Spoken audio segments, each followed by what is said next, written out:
Hello everyone. In this video, we will cover coronavirus protocols for international students studying in U.S. high schools and colleges. We will cover exactly what steps you should be taking right now.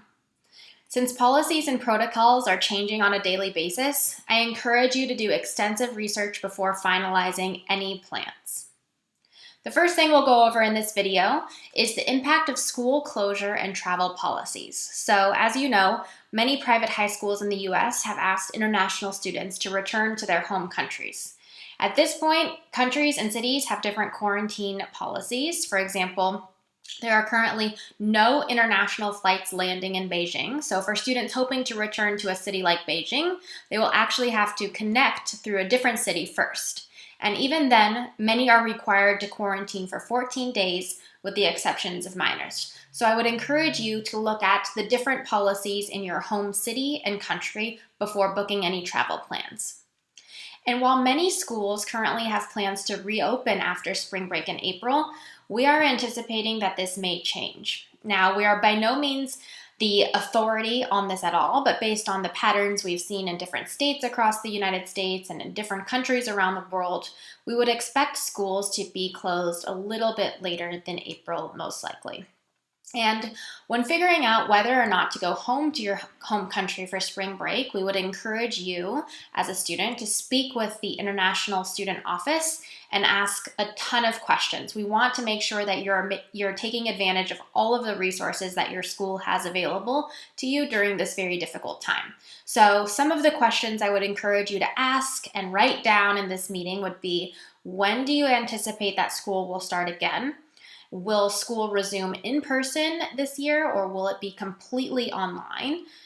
When will classes be held? What platform will you use? Will you be using Zoom? Will they be recordings?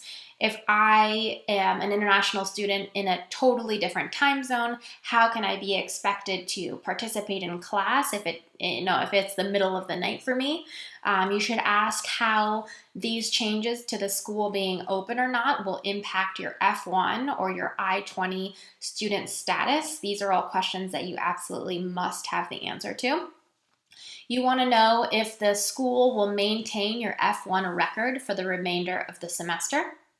And you also should ask if you need to get a travel signature signed by the school visa, immigration service officer on your I-20. So if the last one is older than September 2019. Make sure that you are logistically covering everything that you need to, because you don't want the craziness of today's world to impact your school record or your visa by any means.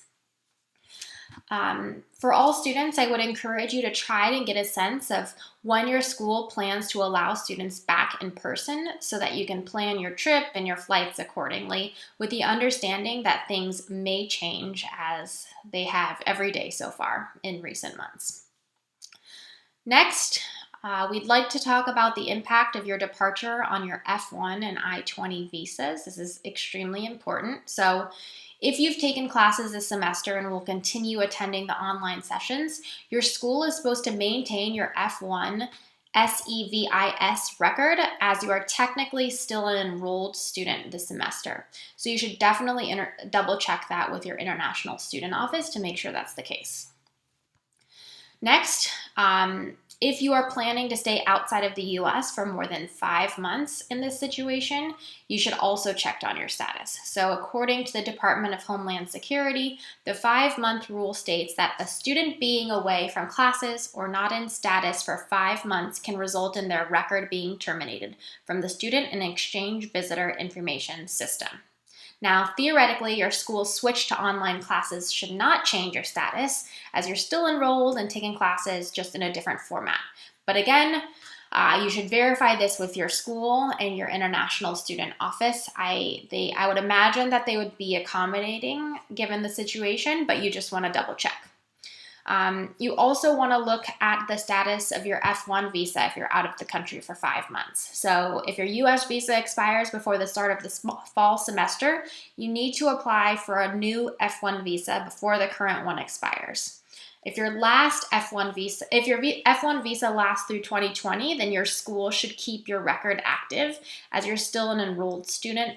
The State Department so far hasn't made any official statements yet on whether leaving the U.S. due to the coronavirus will be treated any differently. So again, it's best to ask both your international student office and the U.S. consulate or embassy where you received your current student visa, whether or not you need a new visa to re-enter the U.S. this fall. We understand that getting these appointments is very tricky lately, so definitely be sure to reach out and try to schedule an appointment with the embassy as soon as possible. Lastly, the impact of coronavirus is obviously changing on a day-to-day basis. High schools and colleges are doing their best to keep up and adapt as necessary. And most recently, we've seen colleges like Purdue enact policies to have international students actually start their classes online over the summer.